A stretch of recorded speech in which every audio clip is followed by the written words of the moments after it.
Item D. Just to clarify, we only needed the one vote on that item. Thank you. You already gave good advice. We went Really good forward. at that. Item 6D, adopt resolution appropriating available fund balance in the fiscal year 2018-19 general fund of $37,600 for a wildfire hazard and risk assessment by Anchor Point LLC. Good evening, Honorable Mayor, members of the council, Dave Cresta, Fire Chief, and I have Joanne McGreen, our Community Service Director, for any serious, difficult questions you may have. We're here tonight to report on the wildland hazard and risk assessment. And our objectives tonight, we're going to do an overview of our current fire mitigation program. We're going to explain what a wildland-urban interface plan is, and we're going to talk specifically about the model that we're looking to adopt and recommending. And we're going to talk about some of the projects we currently have ongoing in the Crestmore Canyon. So the fire hazard mitigation program is overseen by a Community Services Department with input and direction from the fire department. And the program prioritizes major right-of-ways and easements in San Bruno. While these efforts have been successful in the past at preventing loss from wildfires, the Tubbs Fire in Sonoma County in 2017, the Carr Fire in Redding, and the Camp Fire in Paradise last year has caused fire agencies throughout the state to reevaluate their plans.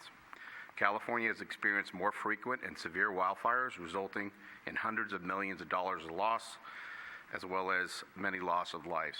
As a result of these incidents, staff has worked with other local fire departments, CAL FIRE, and the San Mateo County Fire Safe Council to determine best practices in wildland fire mitigation. Staff believes that a comprehensive risk assessment is needed to provide sound direction for fire mitigation in San Bruno. In a few minutes, we'll discuss the Crestmore Canyon specifically, but it's important to note that San Bruno has several wooded open space areas that surround our community. So what is a wildland-urban interface plan? Really, it's an essential tool that's going to help us. It's going to use comprehensive data that clearly defines the wildland threat to all our parcels, our community, and our surrounding open space. There's several factors that go into the process, including parcel density, road system, complexity, distance to fire stations, and other environmental elements like weather, topography, and fuel. The specific plan that we're recommending is a product from Anchor Point, which it's called their National Hazard and Risk Assessment Model. What it's going to really give us is a clear definition of the risk that we face in San Bruno. It's going to give us data that we can use in our annual operating plans to do our mitigation. It's going to be a way to define critical infrastructure that could be threatened, and a definition of wildfire zones using a vulnerability ratings that they have, and then a comprehensive data set for prudent land use issues going forward. So this slide here is an example of the product that they have for Aspen, Colorado. So they're going to study San Bruno plus a half-a-mile radius surrounding San Bruno. And there's really three areas components they look at. The first is interface, which is predominantly what we have in San Bruno, specifically on the west side. Interface defines the fully developed neighborhoods that are mixed in with vegetation areas and large parcels on these what they call fuel pockets or fuel islands. Intermix is more open areas with homes sprinkled in with open areas, and then your wildland areas, which are defined as open areas unmodified by home construction that can pose threats from embers creating spot fires. That's kind of why they're looking at the half-mile radius, because we have areas to the west, these kind of wildland areas that could impact San Bruno. So they're going to take that data and they're going to kind of develop, look at severity and the probability. So the probability factors include slope, aspect, fuel, canopy density, things like that. It's going to kind of get into a behavior or a modeling system that'll determine the probability and the potential severity of any fires. It's also community focused, which means it's not just data they're pulling out of the sky and it's going to be a report. They're going to give us some data. Then we're going to do a hands-on look into the area to look at specific issues that are particular to San Bruno as a community, experience that we have responding, types of roads, issues that we've had in the past. And so at the end, that'll spit out, which you can kind of, it's hard to see on the left, but we'll have a rating system, color-coded, a numerical rating system that can help us prioritize our mitigation steps going forward. So we also wanted to talk a little bit about some of the projects, because we recognize that the canyon needs to be a major focus of our mitigation efforts. So the first priority that we wanted to increase access for fire crews in the canyon. We were successful in a grant from the California Fire Foundation to improve clearance on the access roads in the canyon, and we also created a safety zone and a turnout in the canyon that can also be used to land helicopters and whatnot. Additionally, we have submitted a grant to the California Climate Investment Fire Prevention Program to create defensible space in the neighborhood surrounding the canyon. And we've also been invited to participate in the FEMA grant hazard mitigation for Presidential Declaration 4382. Staff will be attending a seminar on Thursday that will explain specifically about that grant.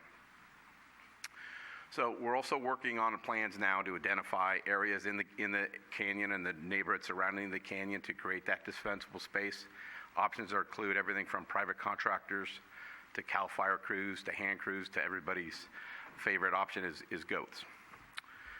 So we are recommending that you adopt a resolution appropriating these funds. We believe that we want to do this now so that the risk assessment can be used for our mitigation efforts prior to the 2019 fire season. And that's the end of my presentation. I'd be glad to answer any questions. Thank you, Chief. Vice Mayor. Thank you. I'm glad to hear that it's a half-mile radius beyond our borders. Does that mean you will specifically coordinate with South City, Millbrae, Pacifica, and then I was thinking the county because of Juniper Serra County Park? We will. Actually, one of the benefits of this product is that our neighbors are, I'm not sure about South City, but Millbrae, Central County Fire is using the same plan, the same actual software. So we'll have unity there. But that's kind of what this Fire Safe Council is. It is all the communities in this, both private and non-private, working together on a plan. But we do have to collaborate with, obviously, we have San Francisco to the west in the jail area. We have the airport to the east. And then we have County Park. So we're learning to make those partnerships now so we can make those plans. Great. Thank you very much. Through the chair, one question. So I think this is a great study, and we definitely need to do it, but I was wondering if there's any opportunity as part of this study to also look at other non-fire type hazards, because there are a number of areas that have either overgrown trees that could, they may be diseased, or they just may be overgrown to the point where they create a hazard just by their existence, or or there's erosion in certain areas that could cause non-fire type hazards. And so I'm just wondering if there's any of that data that could be collected that could also be used to analyze those types of risks. Yeah, I think that this is particularly for wildfire hazard risk assessment. Obviously, any sort of, issues related to the tree canopies and stuff like that will be included. So I think partially, to answer your question, yes, I believe so. I don't know about the rest. About erosion's always an issue we need to evaluate. Anytime we do a mitigation project, that needs to be evaluated. Mm-hmm. Okay, thank you. Other comments or questions? Yeah. Irene? Laura. Okay.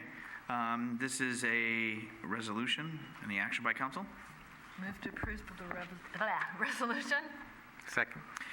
Motion made and seconded. Alyssa? Councilmember Davis? Aye. Councilmember Medina? Aye. Councilmember Salazar?